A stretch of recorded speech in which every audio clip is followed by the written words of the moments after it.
and it shows also that you taken time to figure or get to know their business versus just walking in and being like, hey, exactly, what's up? Yes. It shows you care. Yeah. You shows you did you have some type of care, and you want to learn about them because what we said in a couple podcasts ago. Like, I love that we're referencing other podcasts as well. Is that people do business with those that they know, like, and trust. Yeah. The Business Project Podcast. Business can be complicated. We break it down so regular people like us can understand and find success. I'm John Crespo, accountant and consultant. I'm Casey Bryant, marketer and event planner. If you run a business or want to run a business, welcome to the show.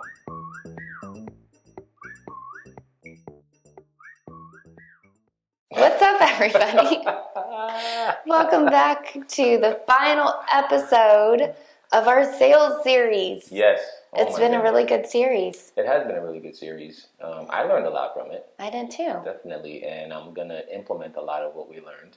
Because I think, we can talk about the ways to get a sale, get a lead, close the lead, and all that good stuff. But what's good is it if we don't implement it? That's the hard part. Right? Yes. Implementation, execution. Yeah. So pick something. If you haven't listened to the rest of the sales series, go back and listen to it. We're going to do a summary series too that comes out. Next week we'll do a just quick 30-minute summary of the whole thing, picking the best parts. So if you don't have time, you can listen to that. But pick something today and implement it. Take a step forward. Don't just sit here and listen and do nothing. Yeah, I mean, especially if you want to grow your business, right? You want to increase sales, you got to put the work in. Yeah, and this is an important part of your business. Yeah. Probably one of the most important part is sales. And then we're talking about closing. Yes. So closing is you can talk about your product or your service all day, but if you can't get your client or customer to show me the money, pay up, exactly, then what good is it? Yeah. Right? So there's a method to the madness. Right? There's a method to presenting your product or service, and then there's a method to getting your client or prospect to actually commit. So what is the method? So the method is closing. Closing. Yeah. So we how talked do we about do the it? other ones, right? We talked about the lead generation. We talked about the importance of systems in place to just follow that and track it. And now it's time to talk about, hey, we've created this. We've created the lead. We've spoken about our product. I know we're going to go into relationship, right? The importance of the relationship piece of it, but we've started building those relationships. And now we have to show why you need it, the value, and close get someone it. to commit. Yep, the closing. Commitment. Whew. Yeah. So, what do you think? It's should we go into just stuff to do when you're getting someone to actually make that? How do you do the close? So somebody's maybe interested. How do you get the close? I think an important part leading up to this, like you had said, is building the relationship. You don't want to just walk in the door. We have new salespeople that we just brought on. We just hired 3 new salespeople for not the Business Project, but my other company, and we're doing a lot of training on sales. And so I'm in the nitty gritty of this right now. And I think you get nervous and you're just like, I just want to get it over with. And so they're passionate about the product. That's the thing too, is you have to bring on people that understand your vision and that it's not just not just a sale for them. It's like they really, really see how this product or service can change this person's life.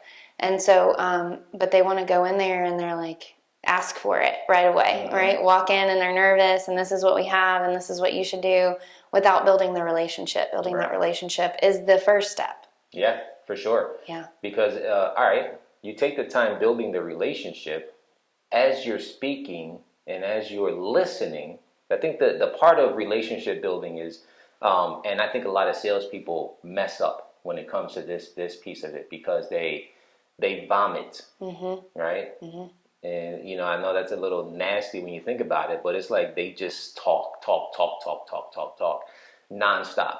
and don't allow your client or your prospect to do most of the talking. Yeah. I think the part of relationship building that is lost is the fact that, and I think we mentioned this in the previous podcast, is you have 2 ears and 1 mouth for a reason, right?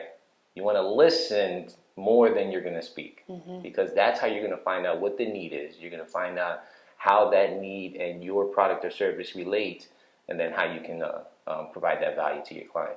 Yeah, because you don't even know what their pain point is until you've listened, until you've asked questions and listened. So you go in, you have a list of prepared questions. Our questions, we sell to local businesses, and so our questions are, what, and it's got to be genuine too. You can't just go in and ask a question just to ask a question, but how long have you been open? What have been some challenges as you opened? What do you feel like is stopping you from growth? Things like that. And that way they also feel like you're not just selling them something just to sell them something, but you've really listened to what their need is. And during that time also, you got to listen for their pain points, right? What are their pain points? Because that's what's gonna sell them, right. Not just telling them some random product that you offer and they're like, oh, okay, great. Well, I don't need that. Right. Yeah. And along with that, I think I want to take it even one more step back is before even going to speak to a client. All right, so now let's think about sales this way, right? Not retail. I'm not talking about retail where you have a storefront and people come into your store, right? And you're selling a product into your store. I'm talking about when you have to go out and actually get a sale for a service or something, right? Because those are 2 different styles, and we can get into it a little bit, but they're 2 different styles. So when you're going out, when you're proactively going out and seeking to sell your product or service, you got to prepare, right? You're not going to be able to close without proper preparation. Yeah. So let's just say for your new salespeople coming in, they should be planning their day to say, I'm going to go and visit these 5 stores today. But before I go to these stores or these companies, I'm going to check their website out, check out their social media. I'm going to do a little bit of research on them so that I can maybe pick out some things that we can help them with, but also learn about that business. So when I go in there and I'm building that relationship, the conversation can be, relational. So I'm going to talk about things that is going to get them to break out of their shell, break the wall down, and not have a problem having a conversation with me. Yeah, and it shows also that you have taken time to figure or get to know their business versus just walking in and being like, hey. Exactly. What's up? Yes. Yeah. It shows you care. Yeah. It shows you did you have some type of care, and you want to learn about them because what we said in a couple podcasts ago. Like, I love that we're referencing other podcasts as well. Is that people do business with those that they know, like, and trust. Yeah. Right. And if you come in there getting to know someone, right, focusing on getting to know someone, they're going to end up either liking you or not. That's okay. Maybe the personalities clash. But then the trust builds up there because they know you're not coming in like a used car salesman. Yeah. We don't want that. Not at all. So I will say though, you had mentioned that going out and talking to businesses, or if your customers are not businesses, they're regular people, it's the same thing, right?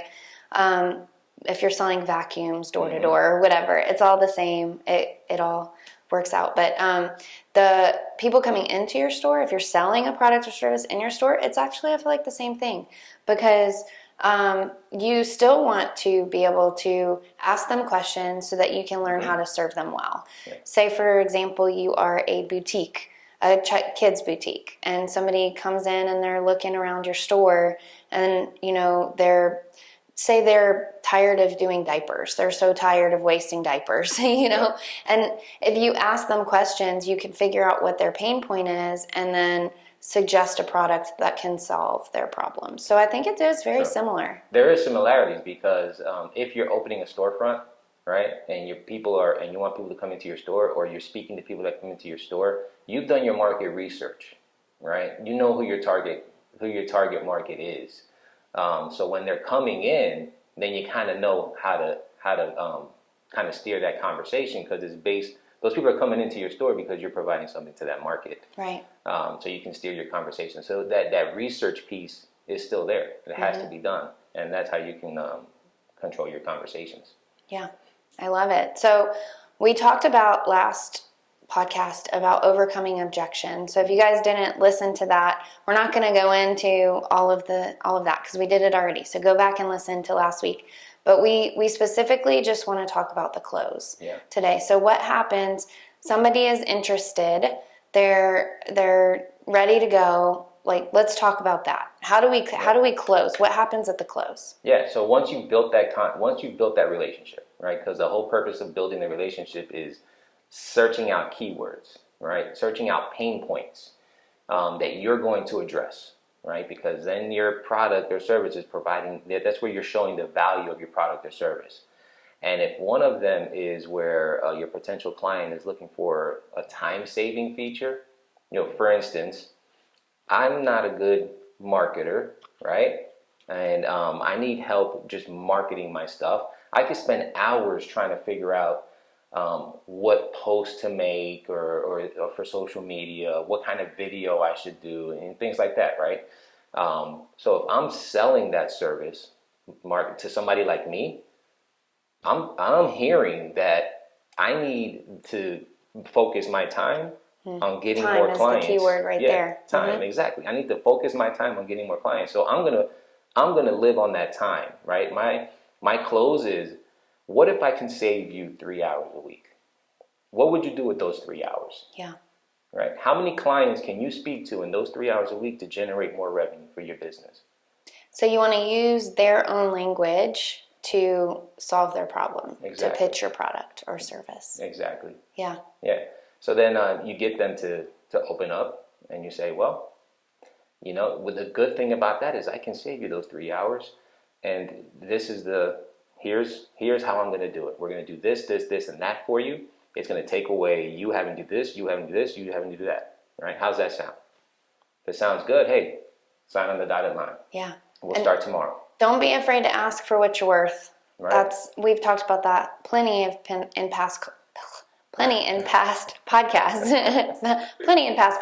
Say that 10 times fast. Yeah. I can't. No, we've talked about that lots before. Is know your worth. Don't be afraid to ask for what you're worth, and show me the money. Yeah. Exactly. You want what I got?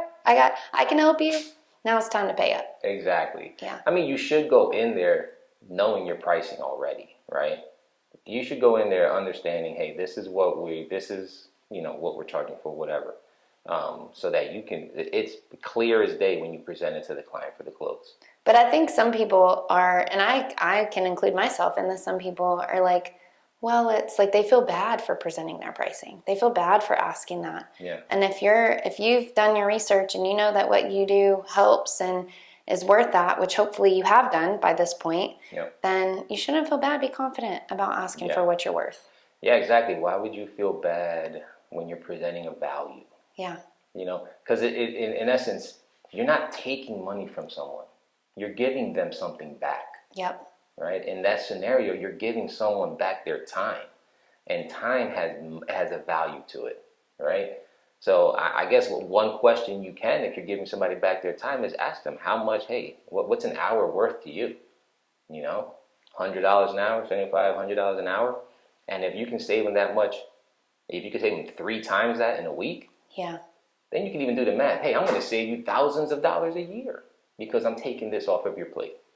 So I think that it's good if you guys if you haven't really gotten into sales, or if you've dabbled in it a little bit and you're not successful, or what we hear all the time is, I did really great for the first 2 years of my business, and now I'm at a point to where, I need to, it's kind of gone stagnant. So what's the next level? And usually the answer to that is sales, some form or fashion, or marketing. And so I think being prepared, knowing your target market, coming up with a list, and then, think of the pain points, especially if you've been in business for a while. You probably hear the same pain points over and over again.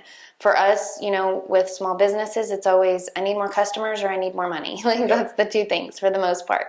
And so know your pain points, and then know ahead of time before you talk to them how your product or service can solve those pain points. That's right. For the them. value. That's the value. The value proposition is that, how you're solving their pain points. Yeah. So important. So important. And another thing, you got to look at. We were talking about your business can be stagnant after 2 years, right? Sales and marketing should be something that you're always focused on. And even in like times like this of uncertainty that we're in, right? We're in a recession. I don't care what they say in the news. We're in a recession, right?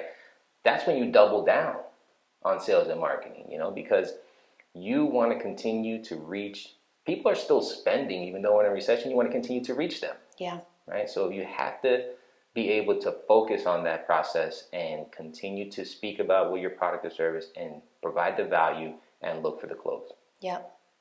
So great. So let's talk a little bit about following up, because that also I think is an important part that connects with the closing.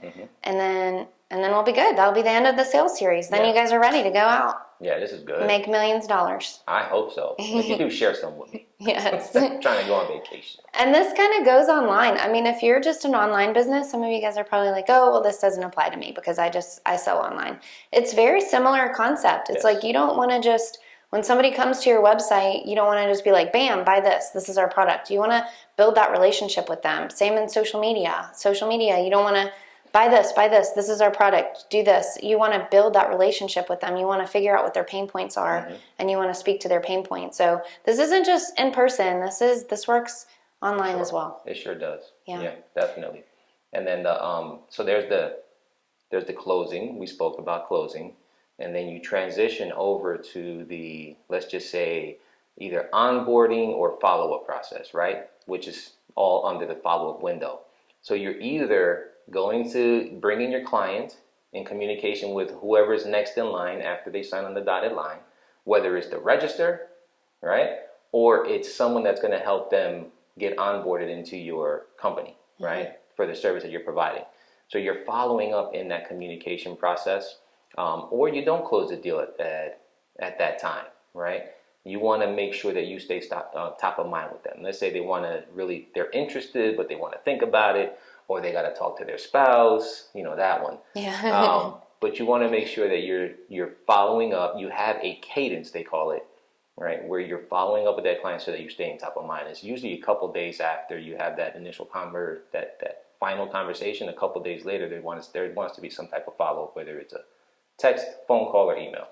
Yeah, so what you're saying is that you need 2 follow-up processes. Yes. 2 completely separate follow-up processes. One is for people that you don't close. The second one is for people that you do. That's right. Yep. Yep. And so when you do close a business and you do that follow-up, that should all be laid out in systems. You shouldn't be, once you close your first business, if you guys are brand new, or once you close something, if you're always having to recreate the wheel every single time you close a new customer, then you're wasting a lot of time.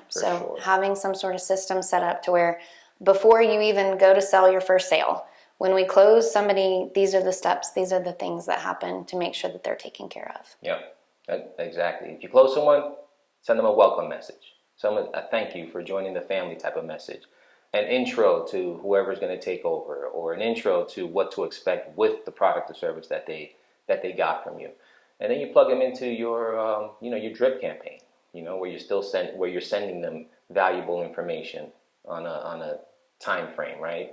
So you're that way you're constantly staying in communication with them. And then the ones that don't close at that spot, you have that couple days later that follow-up message, whether it's a text, a phone call, or email saying, hey, I know we didn't make it to the finish line here. Just want to reiterate the value that we're going to provide for you if you do decide to jump on. And then, do another one. So there should be like the way they call cadence is the amount of time in between communication, right? What's your cadence? And it's typically, if you haven't closed the deal, first cadence should be like a couple days, like 2 to 3 days later, and then a week, right? And then if it's nothing still has, it still hasn't closed, then you go to like every 2 weeks or a month, and you slowly separate it. until, then you'll decide who's going to close and who's not. Yeah. You make a decision at that point. But still kind of be fresh in their mind. And a lot of this can be automated, by the way. Almost all of this can be automated. Exactly. Just having systems in place to where, you put them on this list. When one of the systems, so we use Trello to keep track. There's a checklist, and you can have time lists and like assign people to it. So Trello is really nice. And when we add a card to our follow-up Trello, it automatically creates the checklist. So literally we just type in the name and then it, bam, everything we need. And then our constant contact is the email system that we use.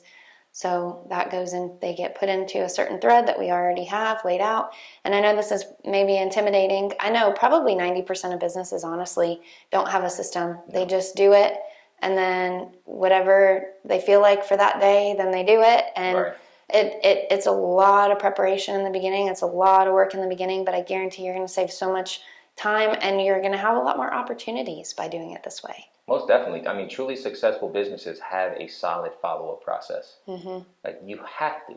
Not even, and it's not just to close the deal, but after you close the deal, you want repeat business too. So it's like staying in communication with your clients, so that if you're selling a product, you want to sell them more, right? You want them to keep that relationship going, keep buying from you.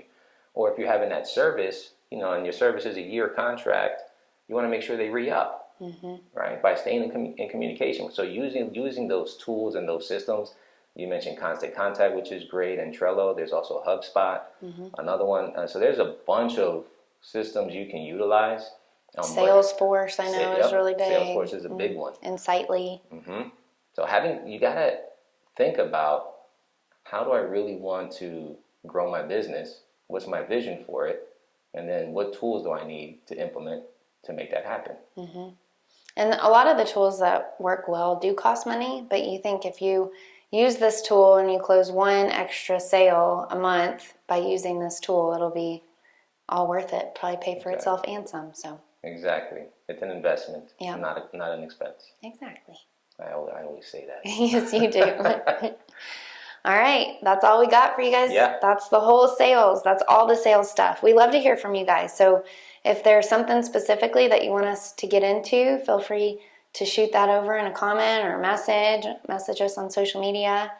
And we would love it if you guys left us a review on Apple Podcasts or Spotify, wherever you're watching. Those make a big difference. I think reviews, that's what really gets us out there to other people.